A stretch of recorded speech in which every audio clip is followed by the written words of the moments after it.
श्रीरामा जय रामा रघुरामा।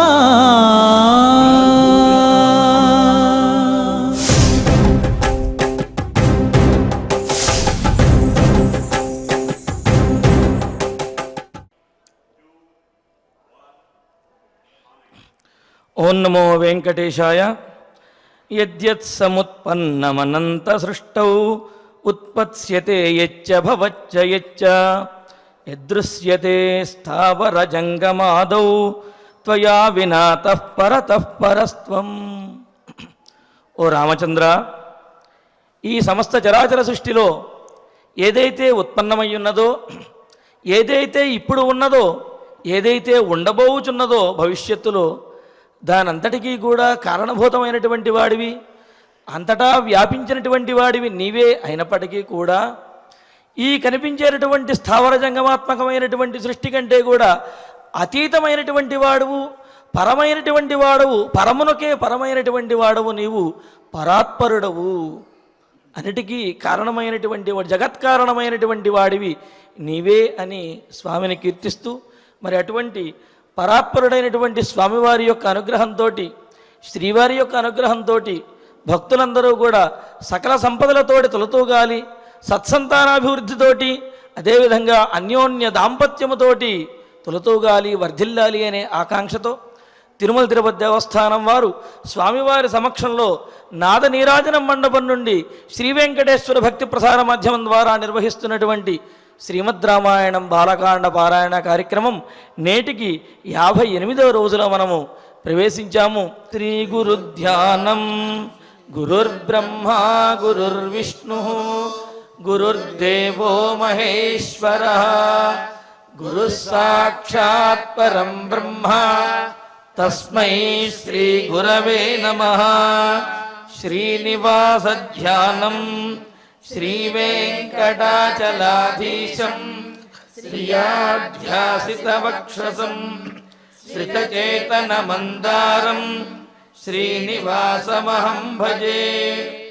అథ సంకల్పః శ్రీమదాదివరాహక్షేత్రే విరాజమానస్య శ్రీపద్మావతీ జానేః అఖిలాండకోటి బ్రహ్మాండనాయకస్య శ్రీరామచంద్ర రూపాంతరస్య భగవతః శ్రీవేంకటేశ్వర స్వామినః సన్నిధౌ హనుమత్ సీతా లక్ష్మణ భరత శత్రుఘ్న పరివార సమేత శ్రీరామచంద్ర పరబ్రహ్మణః పరిపూర్ణానుగ్రహేణ అస్మిన్ భువనే అతిశీఘ్రమేవ విశూచికా క్రిమేః వినాశనార్థం భారతవర్షస్య అభివృద్ధౌ నిమగ్నానాం విద్యా విత్త వాణిజ్య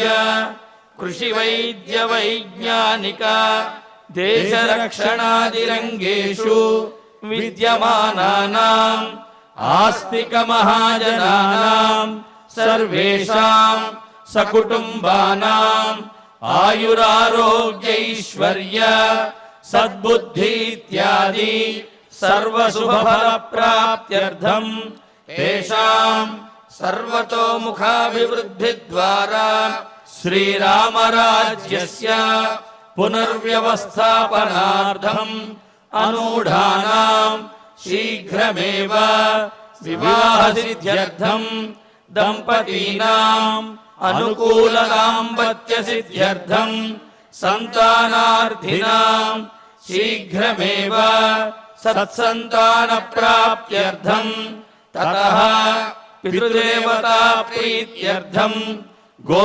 సంరక్షణార్థం చ సకల సంపత్ప్రదే శ్రీమద్వాల్మీకి రామాయణాంతర్గతే బాలకాండే యథాశక్తి శ్లోక వ్యాఖ్యాన పురస్సరం షష్ఠసర్గ శ్లోక పారాయణం తథా శ్రీమద్యోగవాసిష్ఠే విశూచికా మహామారీ నివారకస్య महामन्त्रस्य पारायणम् श्रीधन्वन्तरि मन्त्रपारायणम् च अन्योन्यसाहाय्येन आचार्यमुखेन करिष्यामहे। श्रीवाल्मीकि प्रार्थना। वाल्मीकिर्मुनिसिंहस्य कवितावनचारिणः शृण्वन् रामकथानादम् को न याति पराङ्गतिम्। श्री आञ्जनेय प्रार्थना। यत्र यत्र रघुनाथकीर्तनम् तत्र तत्र कृतमस्तकाञ्जलिम् बाष्पवारि परिपूर्णलोचनम् मारुतिम् नमत राक्षसान्तकम्। श्रीरामायण प्रार्थना। वेदवेद्ये परे पुंसि जाते दशरथात्मजे वेदः प्राचेतसादासीत् साक्षात् रामायणात्मना। श्रीराम प्रार्थना। आपदामपहर्तारम् दातारम् सर्वसम्पदाम् लोकाभिरामम् श्रीरामम् भूयो भूयो नमाम्यहम्। श्रीरामचन्द्र परब्रह्मणे नमः। अथ श्रीमद् रामायणे बालकाण्डे षष्ठः सर्गः। श्रीगुरुभ्यो नमः। श्रीवेङ्कटेशचरणौ शरणं प्रपद्ये। श्रीरामाय नमः। क्षत्रं ब्रह्ममुखं चासीत् वैश्याः क्षत्रमनुव्रताः शूद्राः स्वधर्मनिरताः त्रीन् వర్ణానుపచారిణః। ఆ అయోధ్య నగరంలో గురువులు చెప్పడం, పరిపాలకులు వినడం, పరిపాలకులు విశదీకరించి వివరంగా చర్చించి ఆలోచించి చెప్పినటువంటి శాసనాన్ని వర్తకులు అమలు చేయడం, ఈ పై ముగ్గురిని వారి వారి పరిధికి లోబడి ఎక్కడ అశ్రద్ధ లేకుండా సేవించడం, ఇలా 4 రకాలుగా అందరూ కూడా వారి వారి పనుల్లో నిమగ్నమై ఉన్నారట. బ్రహ్మముఖంగా క్షత్రం ఉంది అన్నారు. క్షత్రం అంటే పరిపాలనా శక్తి. అది గురువుల్ని ముందు పెట్టుకుని వారి ఆలోచనలకు అనుగుణంగా ఉంది. వైశ్యాహ క్షత్రమనువ్రతాహ అంటే వర్తకులు ఈ రాజశాసనాన్ని అనుసరిస్తూ ఒక వ్రతంలాగా పాటిస్తూ ఉన్నారు. శూద్రాహ స్వధర్మ నిరతాహ సేవకులంతా కూడా వారి వారి సేవ ద్వారా పైవారి పనులు మంచిగా జరిగేలాగా చేస్తున్నారు అని తాత్పర్యం అన్నమాట. ఇంట్లో అమ్మ పొద్దుపోయేంత వరకు స్నానం చేయకుండా అక్కడక్కడ అత్తగారికి, మామగారికి, భర్తకి, పిల్లలకి అంతకీ కావాల్సింది అంతా చూస్తూ ఉంటే తాను కాఫీ తాగడానికి కూడా ఖాళీ లేకుండా పిల్లలు బడికి వెళ్ళగలుగుతారు, భర్త ఆఫీస్కి వెళ్ళగలుగుతాడు, ఆ అత్తమామలు కులాసాగా వాళ్ళ కాలక్షేపం వాళ్ళు చేయగలుగుతారు. లేకపోతే ఒకటే నిట్టూర్పు. కనుక ముఖ్యమైన సేవ అనేది ఆ అయోధ్యలో చాలా ప్రత్యేకంగా జరుగుతూ ఉండడం, దాని ద్వారా మిగతా పైవాళ్లంతా వారి వారి పనులను ఎక్కడ అడ్డు లేకుండా చేసుకోగలగడం అనే దాన్ని చూపిస్తున్నారు మహర్షి. త్రీన్ వర్ణాన్ ఉపచారిణః అని ఈ శ్లోకాన్ని పారాయణం చేసుకుందాం. క్షత్రం క్షత్రం బ్రహ్మముఖం చ బ్రహ్మముఖం చ ఆసీత్ ఆసీత్ వైశ్యాః వైశ్యాః క్షత్రమనువ్రతాః క్షత్రమనువ్రతాః శూద్రాః శూద్రాః స్వధర్మనిరతాః స్వధర్మనిరతాః త్రీన్ వర్ణాన్ ఉపచారిణః ఉపచారిణః. క్షత్రం బ్రహ్మముఖం చాసీత్ వైశ్యాః వైశ్యాః క్షత్రమనువ్రతాః శూద్రాః స్వధర్మనిరతాః త్రీన్ వర్ణాన్ ఉపచారిణః. సాతేనేక్ష్వాకునాథేన పురీ సుపరిరక్షిత యథా పురస్తాన్మనునా మానవేంద్రేణ ధీమత. సా అలాంటి ఆ అయోధ్య తేన ఇక్ష్వాకునాథేన, దశరథేన అని పేరుతో చెప్పలేదు ఇక్కడ, ఇక్ష్వాకునాథేన అన్నారు. ఈ కులానికి అంతకీ కూడా ఈయనే ప్రభువు అన్నమాట. అంటే అంతటి వంశగౌరవాన్ని నిలబెట్టినటువంటి మహారాజు అన్నమాట. కనుక ఇక్ష్వాకునాథుడైన తేన అన్నారు. అలాంటి దశరథుడి చేత దశరథ వర్ణనం అయింది ఇంతకు ముందు. మహర్షులను తయారు చేస్తాడు, ఎంతో నిగ్రహంతో ఉంటాడు, చాలా సరదాలు ధర్మ అర్థ కామములను సంతోషంగా అనుభవిస్తాడు, ఆచరిస్తాడు, అదంతా అనుకున్నాం మనం. అలాంటి ఇక్ష్వాకునాథుడైన మన దశరథ మహారాజు ద్వారా పురి, ఆ అయోధ్యాపురి సుపరిరక్షిత అన్నారు. రక్షిత అంటే పరిపాలింపబడింది. ఏమిటి పాలించడం అంటే? మంచిని పెంచడం, చెడుని తుంచడం. అలా మనం కూడా మొక్కల దగ్గర అక్కడ పనిచేసే వాళ్ళని చూసామనుకోండి, అక్కర్లేదు అనుకున్న దాన్ని అలా ట్రిమ్మింగ్ అంటారు కదా, అలా కత్తిరించి పడేస్తాడనమాట దశరథ మహారాజు. మరి మంచి ఏదో దానికి అడ్డు తగిలేటటువంటి కొమ్మల్ని అంతని పక్కకి తీసి బాగా ఎండ తగిలేలాగా, బాగా నీరు అందేలాగా చూస్తాడనమాట. ఇలా ప్రతి ఒక్క వ్యక్తికి కూడా ఇది చాలా అవసరమైనటువంటి పాఠం. తనలో ఉండేటటువంటి, తనకు చెడు కల్పించేటటువంటి తెచ్చిపెట్టేదాన్ని కొద్ది కొద్దిగా అలా తగ్గిస్తూ ఉంటే, మంచిని కాస్త పెద్దదిగా పెంచుకుంటూ ఉంటే అంతే, అతడే మహనీయుడే అయిపోతాడు. ఒక సందర్భంలో చెప్తారు, శిల్పి అంటే ఏమి అని ఒక మాటలో చెప్పమన్నారు. ఆయన చేసే పని ఏంటి అంటే, ఒక అందమైన రూపం రప్పించడం అతడు చేసే పని కదా. దానికి ఏం చేస్తాడట? అందం ఎక్కడి నుంచి తెచ్చిపెట్టగలుగుతాడు? అదంతా శిలే. అంటే అక్కర్లేదు అనుకున్న దాన్ని అలా తీస్తూ ఉంటాడట. ఒక దివ్యమైనటువంటి దేవతామూర్తి అక్కడ మనకి కనిపిస్తుందట. ప్రతి ఒక్క దానిలోనూ కూడా ఇలా మంచి అనేది ఉంటుంది. ప్రతి ఒక్క వ్యక్తిలోనూ కూడా ఈ విధమైనటువంటి నైపుణ్యం, స్కిల్ అనేది ఉంటుంది. దాన్ని మనం గుర్తించి పెద్దదిగా చేసుకోవడం కాదు, అనుకున్న దాన్ని అలా తప్పిస్తూ ఉండడం. దీని ద్వారా షైనింగ్ అంటారే, ఒక బ్రైట్నెస్, ప్రకాశం, ఒక విరాజమానమైనటువంటి మూర్తి అని ఉదాహరణగా చెప్పుకునేలాగా ఒక స్థాయిలో నిలిచిపోతాడనమాట. ఇలా సుపరిరక్షిత అని చెప్పారనమాట. వీటన్నింటి వల్ల ఇంత భావం వస్తుంది. పరితః రక్షణం, సుష్ఠు పరితః రక్షణం అనే భావాలతో మహర్షి చెప్తున్నారు.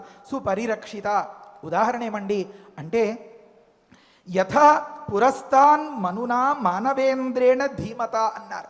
మనకందరికీ కూడా చాలా చాలా పెద్ద తాతగారైన మనువు గారు ఉన్నారు. వారి వల్లే మనకి ఈ పేర్లు మానవ అని వచ్చింది అని అనుకున్నాం కదా. అలా మన అసలు పెద్ద తాతగారు ఏ రకంగా ఎక్కడ ధర్మం తప్పకుండా, న్యాయం తప్పకుండా, శాస్త్రం తప్పకుండా, ఎవరూ నొచ్చుకోకుండా అందరికీ సంతోషంగా సుఖంగా ఉండేలాగా పరిపాలించారో, యథా ఏ రీతిగా అయితే పురస్తారు సృష్టిజాదిలో మనున మానవులందరికీ ఇంద్రుడైనటువంటి ఆ మనువు గారి చేత ఆ వ్యక్తి అంటే ధీమత అన్నారు, మంచి ప్రజ్ఞాశాలి.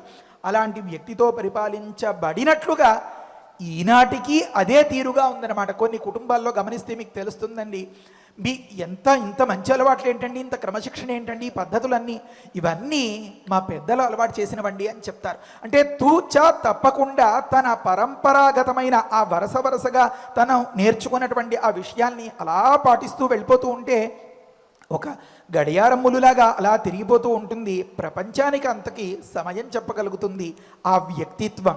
ఆ శ్లోకాన్ని చదువుకుందాం. సాతేన ఇక్ష్వాకునాథేన పురీ సుపరిరక్షిత యథా పురస్తాత్ మనునా మానవేంద్రేణ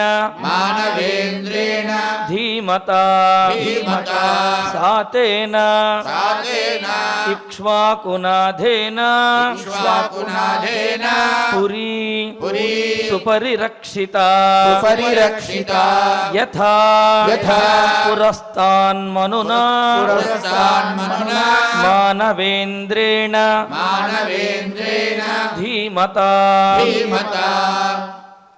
యోధానాం అగ్నికల్పానాం పేషలానాం అమర్షిణాం సంపూర్ణ కృత విద్యానాం గుహా కేసరిణామివ.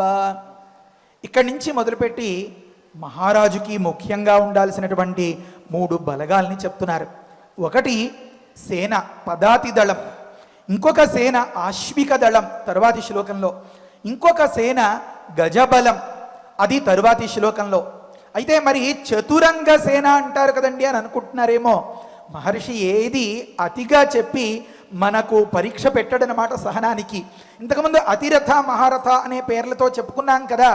ఒక్కరు వేల కొలది సేనలతో యుద్ధం చేసిన అలసిపోనటువంటి వాడు అని అలాంటి అర్థాలన్నీ. దానివల్ల రథదళం చెప్పబడిపోయింది అన్నారు. ఈ రకంగా రథము, పదాతి, ఈ తురగము, ఆశ్విక దళం, గజదళం, ఈ నాలుగింటితో అయోధ్య దుర్భేద్యంగా ఉందిట. ముందు యోధుల గురించి మనం వివరించుకుందాం. ఎలా ఉన్నారు అక్కడ యోధులు అంటే, యుధ సంప్రహారే అని ఒక్క దెబ్బకి కొట్టి చంపేయగలిగినటువంటి వారు అన్నమాట వారంతా కూడా. అందుకనే చెప్తున్నారు అగ్నికల్పానాం అని. అంటే బాగా ఎండలు కాసే ఒక గ్రీష్మ ఋతువులో, వేసవి కాలంలో మనం ఎక్కడైనా అడవుల్ని చూసామనుకోండి, ఇలా కళ్ళు మూసి తెరిచేంత, ఉదయం వెళ్తూ ఉంటే ఒక స్థితి, మరి తిరిగి వచ్చేటప్పటికీ ఒక స్థితి అన్నట్లుగా మొత్తం అంతా దగ్ధమైపోయి ఉంటుంది. దాన్ని దావాగ్ని అన్నారు. అలా ఒక కార్చిచ్చు అంటారన్నమాట. కన్ను మూసి తెరిచే లోపు మొత్తం సేనంతని కూడా మట్టు పెట్టగలిగినటువంటి అంతటి సత్తువ, మంచి బలం ఉన్నటువంటి వ్యక్తులు వారంతా కూడా. అందుకని వీరు నిప్పులాంటి వారు అన్నారు, అగ్నితో సమానులైన వారు. అగ్నికల్పానాం. ఆ తరువాత మాట పేషలానాం.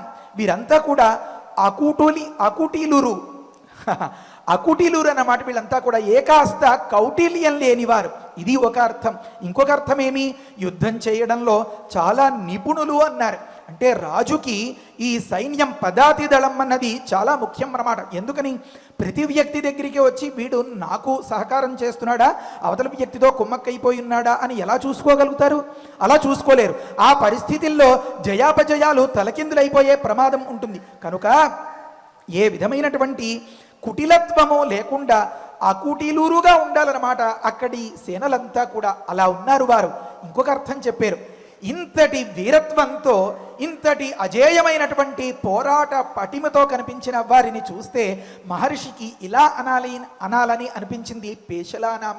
అంటే ఏమి అంటే చూసే కొద్దీ ముచ్చటగా ఉన్నారట, సుందరాణం అని ఒక అర్థం చెప్పారు. యుద్ధం చేసేవాళ్ళు అందంగా ఉండడం ఏమిటండి అన్నారు. అంటే తన రూపం ఎలా ఉంది అనేది ముఖ్యం కాదు, తన కౌశలం ఎలా ఉంది అనేది ముఖ్యం. ఆ కౌశలాన్ని బట్టి మంచి నిపుణుడుగా ఉన్న వ్యక్తి వారం రోజుల నుంచి పడి నానా అవస్థలు పడిన ఒక కారుని 5 నిమిషాల్లో బాగు చేసేట అనుకోండి.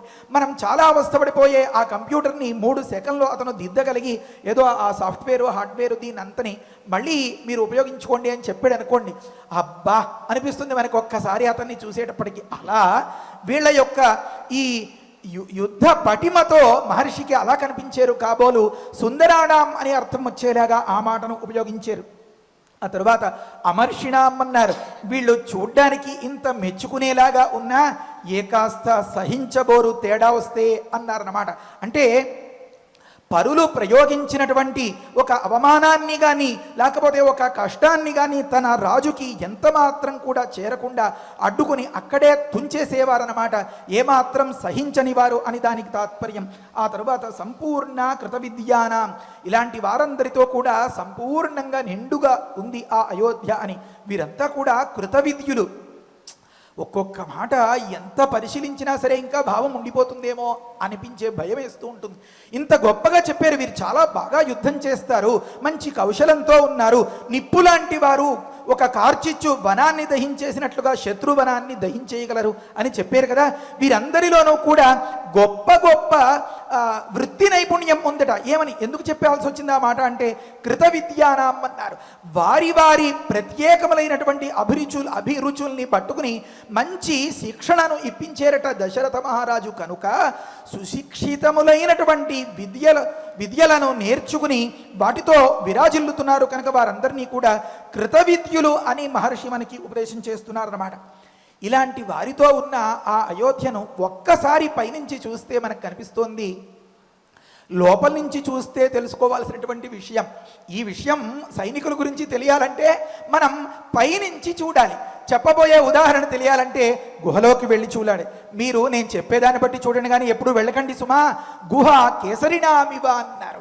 జూలుతో మంచి శౌర్యంతో పరాక్రమంతో ఉన్నటువంటి మంచి తీవ్రమైనటువంటి గర్జన చేస్తూ ఉండేటటువంటి, తన గర్జనతో దిక్కులు పిక్కటిల్లేలాగా వ్యవహరిస్తూ ఉన్నటువంటి మహాసింహాలకి ఒక గుహ ఎలాంటిదో, ఎంత సుశిక్షితమైనటువంటి, ఎంత నేర్పరులైనటువంటి, ఎంత మహాయోధులైనటువంటి ఈ సైనికులందరికీ కూడా ఆ అయోధ్య అలా ఉందట. ఆ గుహలో సింహాలన్నీ, అంటే సింహాల్ని మనం అక్కడ వినోదం కోసం చూస్తే ఒకటో రెండో చూడగలుగుతామేమో, మరి గుహలో ఒక్కసారి గమనించాం అనుకోండి, అమ్మో చాలా సింహాలు కాదు, అన్నీ సింహాలే. ఇది ముఖ్యమైన మాట అన్నమాట. ఆ అయోధ్యలో ఉన్నటువంటి అందరూ కూడా సింహం లాంటి వారన్నమాట. ఇలాంటి ఉత్సాహంతో, ఉత్తేజంతో మనం కూడా అంతటి సింహ సదృశమైన శౌర్యాన్ని రామానుగ్రహం వల్ల పొందాలి అని ప్రార్థిస్తూ ఈ శ్లోకాన్ని చదువుకుందాం. యోధానాం అగ్నికల్పానాం పేషలానాం అమర్షిణాం సంపూర్ణ కృత విద్యానాం గుహా కేసరిణామివ యోధానాం అగ్నికల్పానాం పేషలానాం అమర్షిణాం సంపూర్ణ కృత విద్యానాం గుహా కేసరిణామివ. ఇంకా ఆశ్విక దళం కాంభోజ విషయే జాతైః బాహ్లీకైశ్చ హయోత్తమైః వనాయుజైః నదీజైశ్చ పూర్ణా హరిహయోత్తమైః. సంస్కృతంలో సంధి వల్ల అక్కడక్కడ వర్ణాలు మారిపోతూ ఉంటాయి. వాటిని పదాలుగా విడదీస్తే మనకి బాగా అర్థమవుతుంది. అందుకని ఆచార్యులు కూడా అలా విడదీసి చెప్తూ ఉంటారన్నమాట. ఇది బాగా ప్రతి ఒక్కరూ గుర్తుపెట్టుకోవాలి. ప్రతి ఒక్కరూ అంటే మా గురువులు తప్ప, పెద్దలు తప్ప, నాలాంటి వాళ్ళని ఉద్దేశించి చెప్తున్నమాట.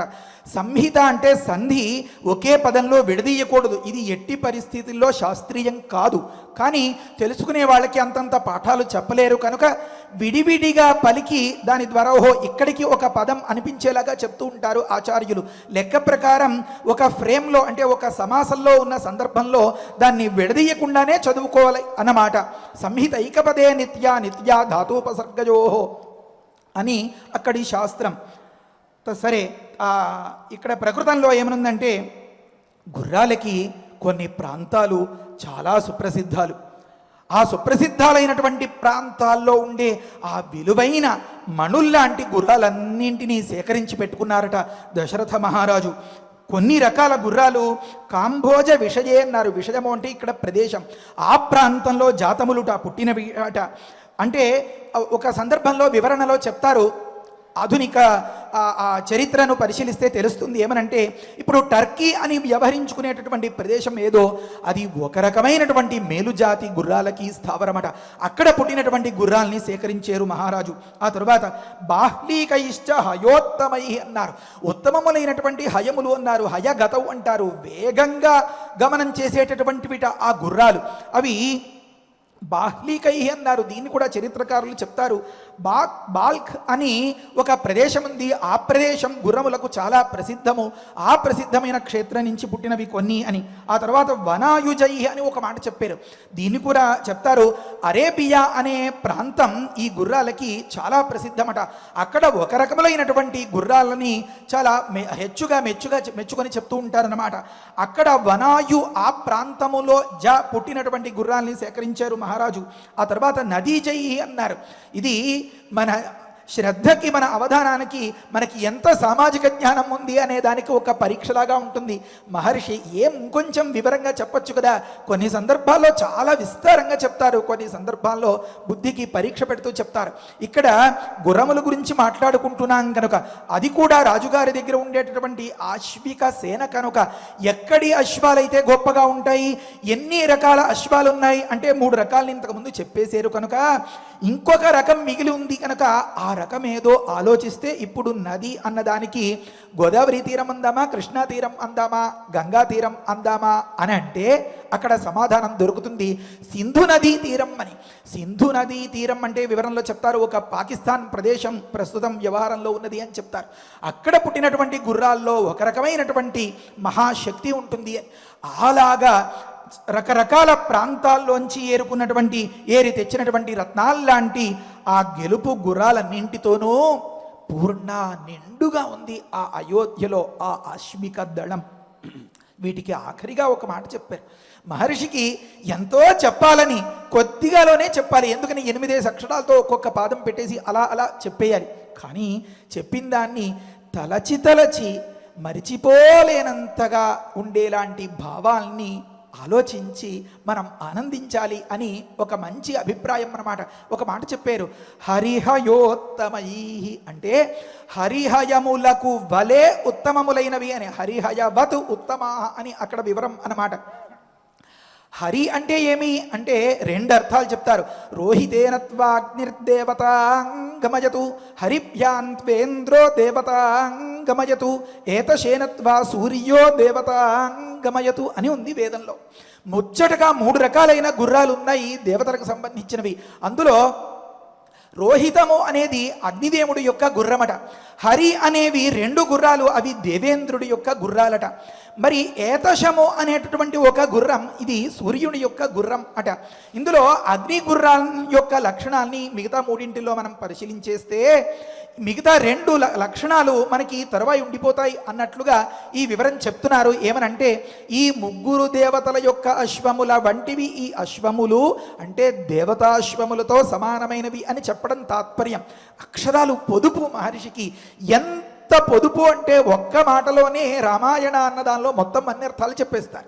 మానిషాద ప్రతిష్టాంత్వం అన్న ఒక్క మాటలోనే 7 కాండల అర్థాలు. అది ఇప్పుడు కాదు, ఎప్పుడో భగవంతుడి దయ వల్ల చెప్పుకుందాం మనం. సరే, ఇక్కడ హరి శబ్దానికి దేవేంద్రుడు అర్థం, సూర్యుడు అని కూడా అర్థం. కనుక దేవేంద్రుడి గుర్రాలతో సూర్యుడి గుర్రాలతో అంటే ఏమి, దేవతాశ్వములతో సమానమైనవి ఈ అశ్వములు, ఈ ఆశ్విక దళం. అశ్వం అంటే వాహనం కదా, మన అందరి వాహనాలు కూడా అంతటి దేవేంద్రుడి గుర్రాల్లాగా, దశరథుడి గుర్రాల్లాగా, సూర్యభగవానుడి గుర్రాల్లాగా ఎక్కడా ఆగకుండా ప్రయాణం చేసేలాగా అనుగ్రహించి వాహన సంపదను ఇవ్వమని కోరుతూ ఈ శ్లోకాన్ని చదువుకుందాం. కాంభోజ విషయే కాంభోజ విషయే జాతైః బాహ్లీకైశ్చ హయోత్తమైః వనాయుజైః నదీజైశ్చ పూర్ణా హరిహయోత్తమైః కాంభోజ విషయే జాతైః బాహ్లీకైశ్చ హయోత్తమైః వనాయుజైః నదీజైశ్చ పూర్ణా హరిహయోత్తమైః. ఇటుపైన గజబలాన్ని వర్ణిస్తున్నారు మహర్షి. వింధ్య పర్వతజైః మత్తైః పూర్ణా హైమవతైరపి మదాన్వితైః అతిబలైః మాతంగైః పర్వతోపమైః.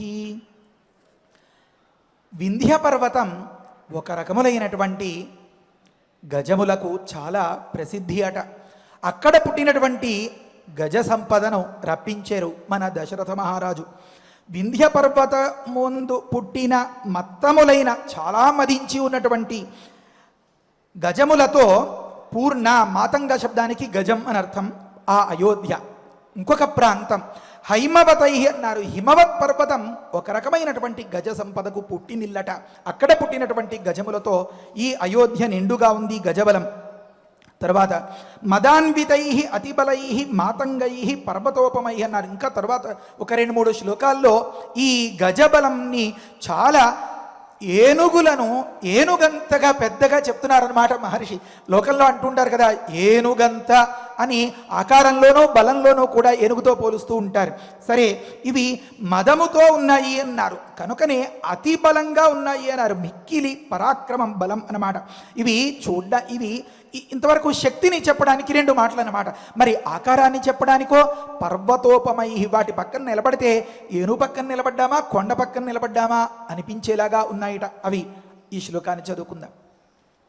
వింధ్యపర్వతజైః వింధ్యపర్వతజైః మత్తైః మత్తైః పూర్ణా పూర్ణా హైమవతైరపి హైమవతైరపి మదాన్వితైః మదాన్వితైః అతిబలైః అతిబలైః మాతంగైః మాతంగైః పర్వతోపమైః పర్వతోపమైః వింధ్యపర్వతజైర్మత్తైః వింధ్యపర్వతజైర్మత్తైః పూర్ణా హైమవతైరపి పూర్ణా హైమవతైరపి మదాన్వితైరతిబలైః మదాన్వితైరతిబలైః మాతంగైః పర్వతోపమైః మాతంగైః పర్వతోపమైః ఐరావత కులీనైశ్చ మహాపద్మకులైస్తథా అంజనాదపి నిష్పన్నైః వామనాదపి చ ద్విపైః. ద్వీపము అంటే ఏనుగు. ఆ ఏనుగులతో నిండి ఉన్నది అయోధ్య. ఆ ఏనుగులు ఇంత శక్తి కలవి అని ఇంతకుముందు చెప్పారు కదా. తృప్తి లేదు మహర్షికి. చూసే కొద్దీ ఇంకా ముచ్చటగా చూస్తూ ఇంకొన్ని శ్లోకాన్ని చెప్పేస్తున్నారు. అలా కొన్ని గజాలు ఐరావత కులీనములు అన్నారు. అంటే కొన్ని దిగ్గజాలు ఉన్నాయి. అసలు ప్రపంచంలో గజము, ఈ సృష్టిలో గజము అన్నదానికి ఒక పెద్ద పాత్ర ఇస్తారు పరమాత్మ. దాని సహాయం వల్లే ఈ భూమి ఇలా నిలబడి ఉంది. ఈ భూమి ఇలా నిలబడి ఉండబట్టే మనం నిలబడి మన వ్యవహారాలన్నీ కూడా సాగించుకోగలుగుతున్నాం. ఇందులో ఒకటి ఐరావతం అన్నారు. తూర్పు దిక్కున ఉండి భూభారాన్ని మోసేది ఐరావత కులీనై. దాని వంశానికి సంబంధించినవి కొన్ని. మహాపద్మ కులై అని ఒకటి చెప్పారనమాట. ఇది ఆగ్నేయ దిక్కులో ఉండి భూభారాన్ని మోస్తూ ఉంటుంది.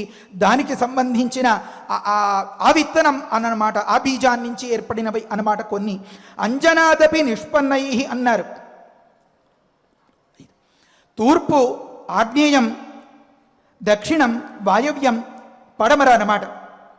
1 2 3 4 5 వాయవ్యం. ఈ దిక్కుని మోసేటటువంటి గజాన్ని అంజనము అని చెప్తోంది శాస్త్రం.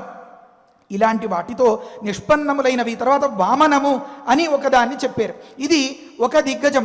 ఇది నైరుతి దిక్కులో భూభారాన్ని మోసేది.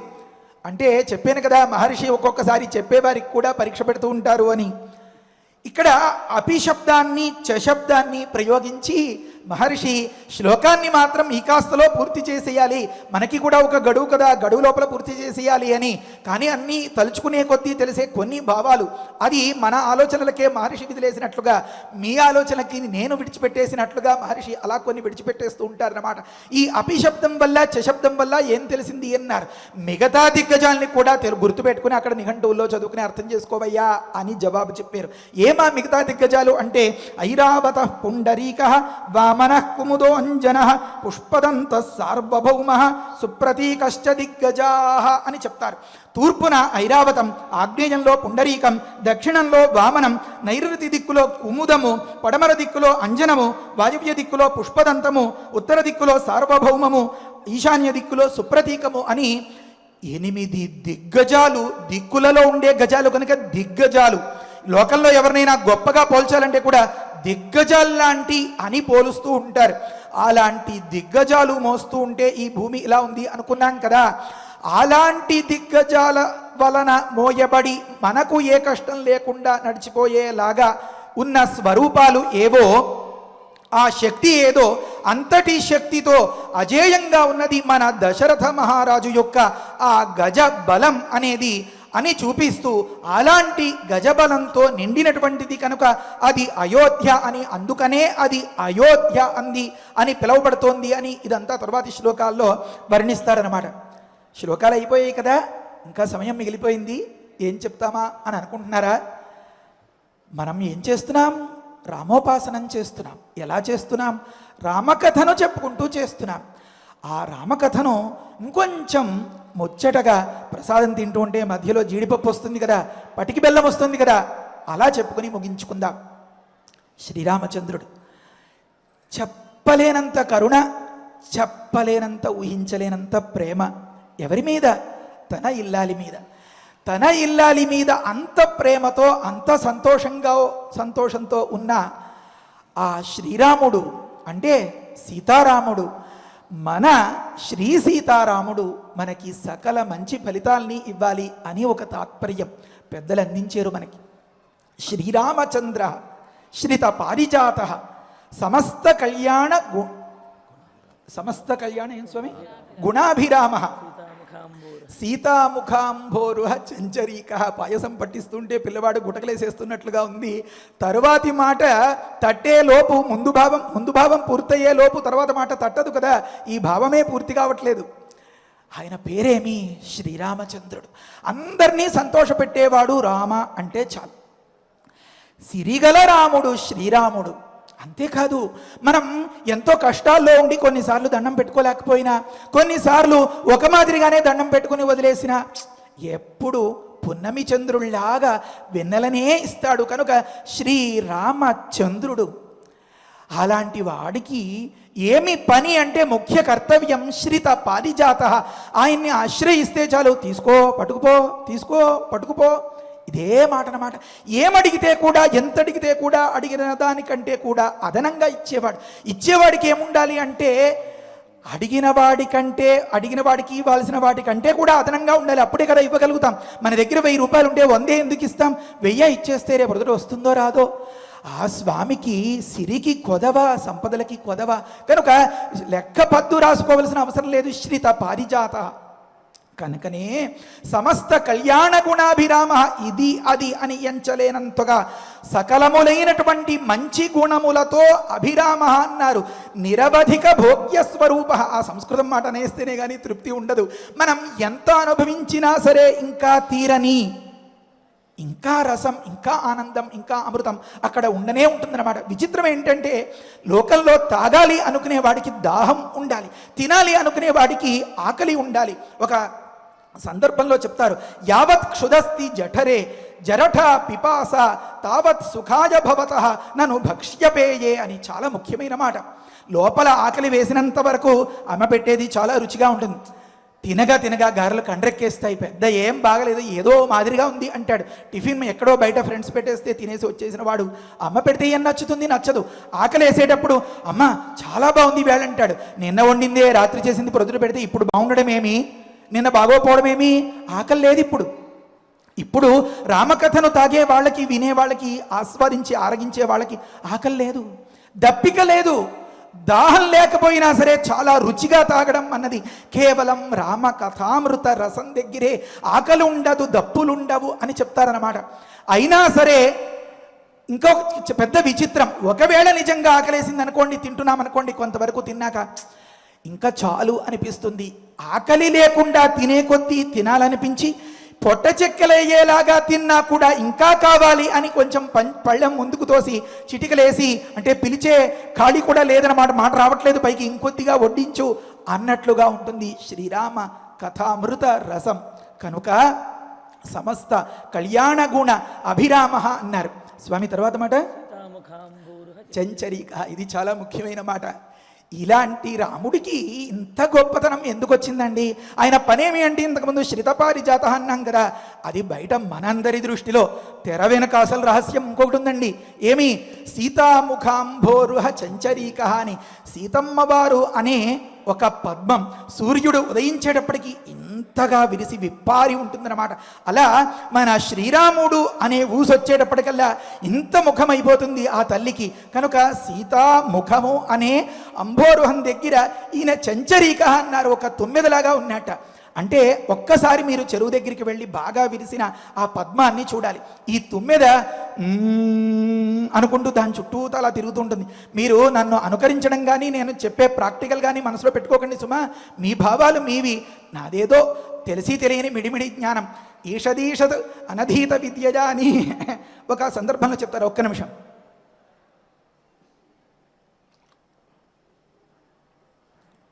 తుమ్మెద పద్మం దగ్గర చేరి అలా నాదం చేస్తూ ఉంటుంది. మన రాముడికి ఆ పోలిక చెప్పారు. మరి ఇది ఎలా కుదురుతుంది అంటే, రాముడు కూడా ఆ ముఖం చుట్టూతా అని నాదం చేస్తున్నట్లుగా కనిపిస్తుందన్నమాట. ఇది ఎక్కడ మనకి లోకంలో అనుభవంలో ఉంటుంది. పండక్కి చీర కొందామని భర్త షాపింగ్ తీసుకెళ్ళాడు అనుకోండి. ఎన్నో చీరలు షాపు వాడు అలా పరిచి చూపిస్తూ ఉంటాడు అనుకోండి. ఏది తీసుకోవాలో తను ఎంచుకోలేకపోతుంది అనుకోండి. ఏమండి మీరు ఏదైనా ఒక మంచి దాన్ని సెలెక్ట్ చేయమండి అన్నారు అనుకోండి. ఒకవేళ మీరేమంటారు? అని అనడం కద్దు కదా. పిల్లవాడికి ఏదైనా పిల్లకి పాపిడి బిళ్ళ అది సర్ది బొట్టు పెట్టేటప్పుడు అని అనుకోవడం సహజం కదా. ఆలోచన తెగని పరిస్థితిలో, తన భావం పూర్తి కాని పరిస్థితిలో అనుకుంటూ ఉంటాం కదా. అలా మన రాముడికి ఆలోచన తెగక తనివి తీరక ఆ తల్లి ముఖం చుట్టూతా కూడా తుమ్మెదలాగా ఆ ఝుంకారం చేస్తున్నట్లుగా అంటున్నట్ట. ఇలా సీతా ముఖాంభోరుహ చంచరీక నిరంతరం మంగళమాతనోతు అన్నారు. ఇది కూడా ఒక చిన్న ఉదాహరణ. మళ్ళీ షాపింగ్కి వెళ్ళిపోవాలి మీరు అందరూ. బాగా తెలిసిన కస్టమర్ వస్తే ఇష్టంగా ఎంతో పనివాడు ఆ నవ్వుతూ పిలిచి వరుసగా చీరల్ని పరిచేస్తాడే. ఎలా పరుస్తాడు? చాప పరిచినట్లుగా. చాపకి ఒక దగ్గర 5 అడుగులు 6 అడుగులు లెక్క ఉంది. షాపువాడు పరిచే చీరలకి ఎక్కడ అంతులేదు, ఇలా ఉంటుంది. అలాగా తను అన్నదానికి పరచడం అని అర్థం. ఆతనోతు అంటే బాగా పరచాలి అని. ఇంతటికీ తృప్తి లేదు, నిరంతరం అన్నారు.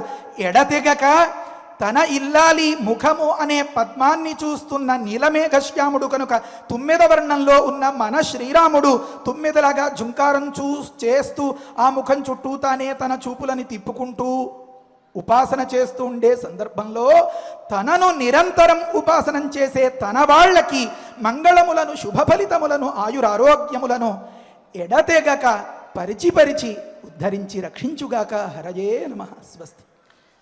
ఐరావత కులీనైశ్చ మహాపద్మకులైస్తథా అంజనాదపి నిష్పన్నైః వామనాదపి చ ద్విపైః ఐరావత కులీనైశ్చ మహాపద్మకులైస్తథా అంజనాదపి నిష్పన్నైః వామనాదపి చ ద్విపైః. ఇప్పటి వరకు రసరమ్యమైనటువంటి రామాయణ ప్రవచనంలో దశరథ మహారాజు యొక్క చతురంగ బలము ఏ విధంగా ఉన్నాయి, దశరథ మహారాజు యొక్క పాలనలో ఉన్నటువంటి ప్రజలు ఏ విధంగా ధర్మాన్ని ఆచరిస్తున్నారు అనే విషయాన్ని చక్కగా తెలియజేశారు. ఒక్క మాట అనుకుందాము. ఆ రఘువంశరాజులు పరిపాలించేటటువంటి ఆ రాజ్యంలో ప్రజలు ఏ విధంగా ఉంటారు అంటే రేఖామాత్రం అపిక్షుణ్ణాం ఆమనోర్వర్పణః పరం నవ్యతీయు ప్రజాస్తస్య నియంతుర్నేమి వృత్తయః అని. అంటే ఒక సమర్థుడైనటువంటి సారథి రథాన్ని నడుపుతూ ఉంటే ఆ 2 చక్రములు దారిని వీడకుండా, దారి తప్పకుండా ఒక గీత గీసినట్లుగా ఏ విధంగా అయితే 2 చక్రాలు వెళుతూ ఉంటాయో, సమర్థులైనటువంటి ఆ రఘువంశ రాజులు పరిపాలిస్తూ ఉంటే ప్రజలందరూ కూడా ఆ విధంగా ధర్మం తప్పకుండా మనుధర్మశాస్త్రాన్ని పరిపాలిస్తూ ఆచరిస్తూ ఆ విధంగా ఉన్నారట. మరి ఆ రాజు యొక్క సమర్థత, అది దశరథ మహారాజు యొక్క గొప్పతనం. మరి అటువంటి విశేషాలన్నింటినీ మనం ఈరోజు ప్రవచనంలో మనం చక్కగా ఆస్వాదించాము. ఆ భావాలన్నింటినీ తలుచుకుంటూ మరొక్కసారి అఖండంగా ఈ శ్లోకాలను పారాయణం చేద్దాము. క్షత్రం బ్రహ్మముఖం చాసీత్ వైశ్యాః క్షత్రమనువ్రతాః శూద్రాः స్వధర్మనిరతాః స్త్రీన్ వర్ణానుపచారిణః సాతేనేక్ష్వాకునాథేన పురీ సుపరిరక్షితా యథా పురస్తాన్మనునా మానవేంద్రేణ ధీమతా యోధానామగ్నికల్పానాం పేశలానామమర్షిణాం సంపూర్ణాకృత విద్యానాం గుహాకేసరిణామివ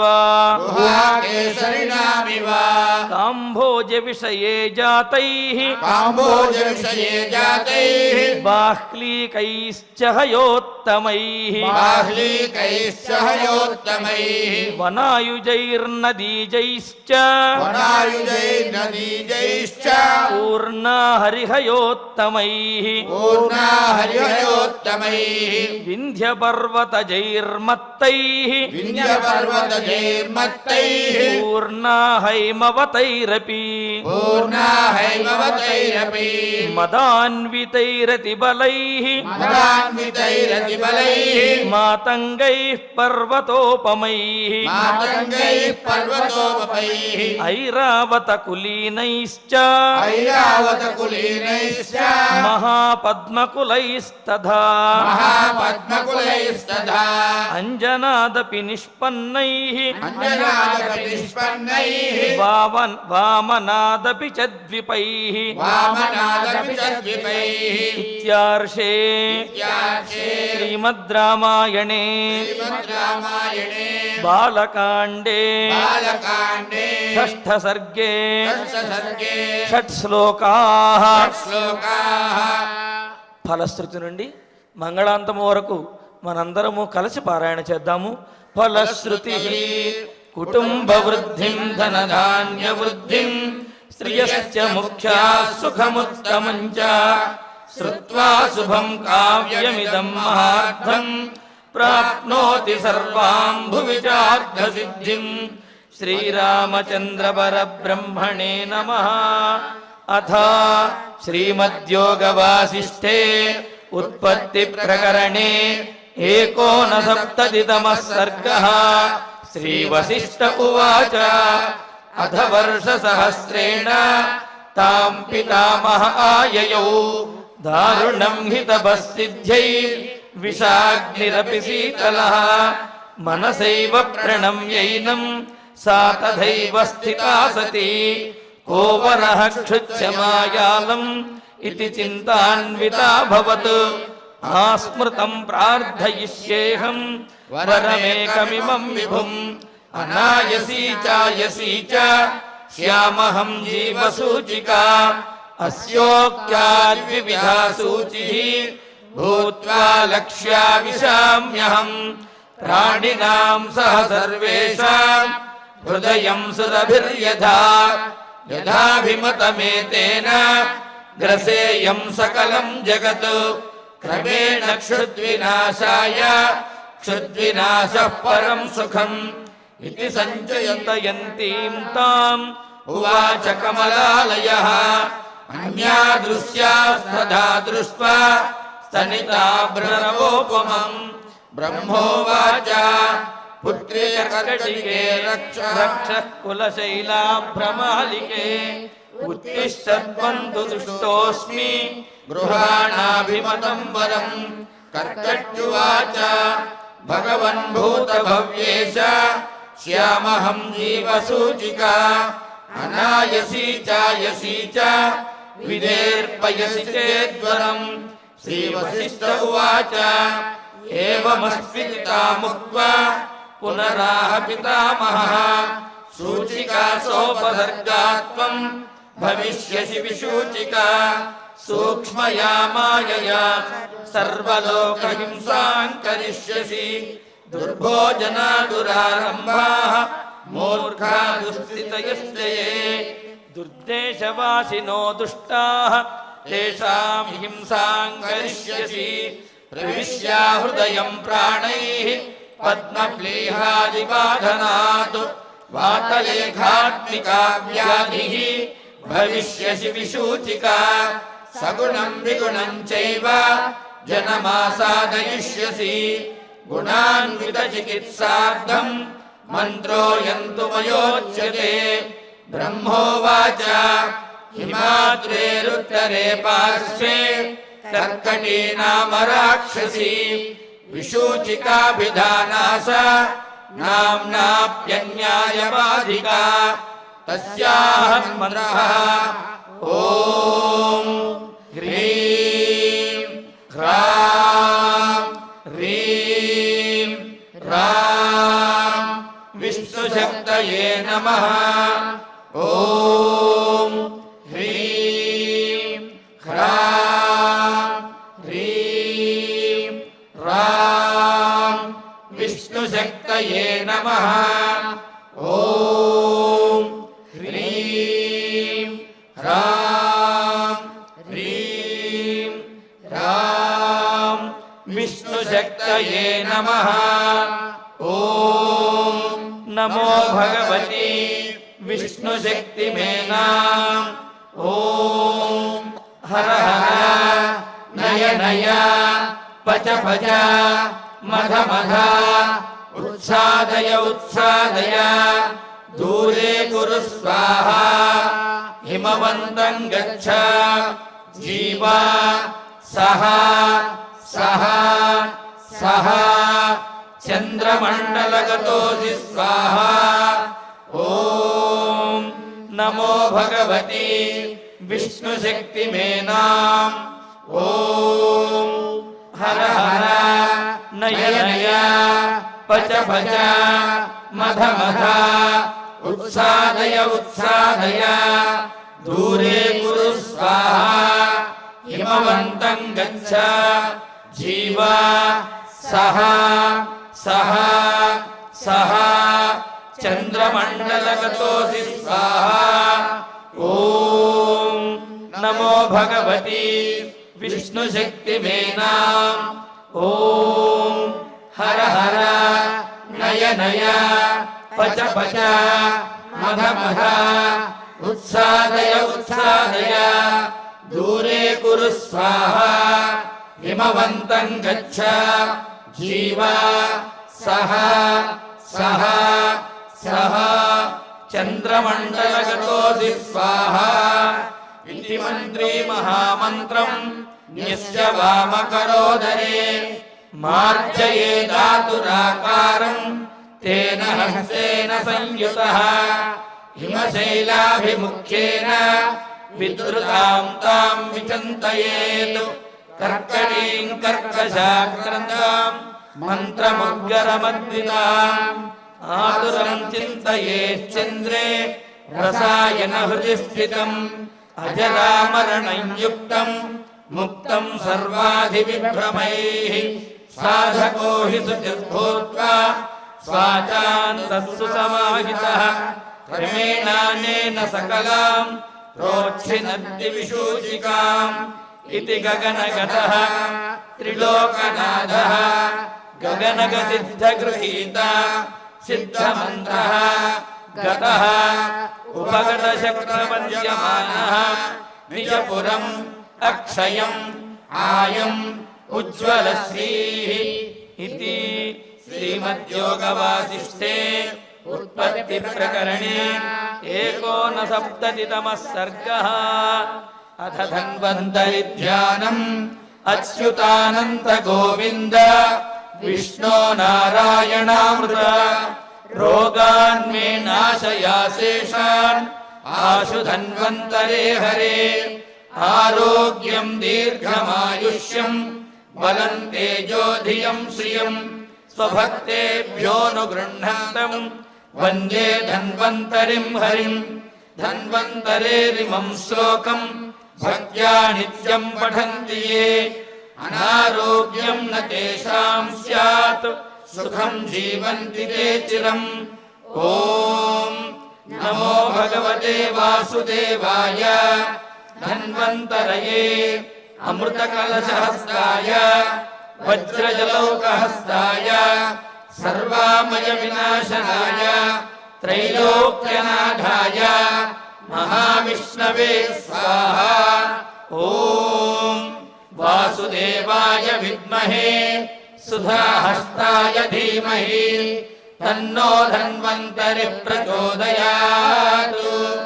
अथ नवग्रह प्रार्थना आरोग्यं पद्मबन्धुर्वितरतु नितरां सम्पदां शीतरश्मिः भूलाभं भूमिपुत्रः सकलगुणयुतां वाग्विभूतिं च सौम्यः सौभाग्यं देवमन्त्री रिपुभयशमनं भार्गवः शौर्यमार्किः दीर्घायुः सैंहिकेयः विपुलतरयशकेतुः आचन्द्रतारम् अरिष्टानि प्रणश्यन्तु दुरितानि भयानि च शान्तिरस्तु शुभं मेस्तु ग्रहाः कुर्वन्तु मङ्गलम्। अथ क्षमा प्रार्थना यदक्षरपदभ्रष्टं మాత్రాహీనం చ యద్భవేత్ తత్సర్వం క్షమ్యతాం దేవ నారాయణ నమోస్తుతే. అథ భగవత్ సమర్పణం కాయేన వాచా మనసేంద్రియైర్వా బుద్ధ్యాత్మనా వా ప్రకృతే స్వభావాత్ కరోమి యద్యత్ సకలం పరస్మై నారాయణాయేతి సమర్పయామి. అథ మంగళం శ్రియకాంతాయ కళ్యాణ నిధయేర్థినాం శ్రీవేంకట నివాసాయ శ్రీనివాసాయ మంగళం.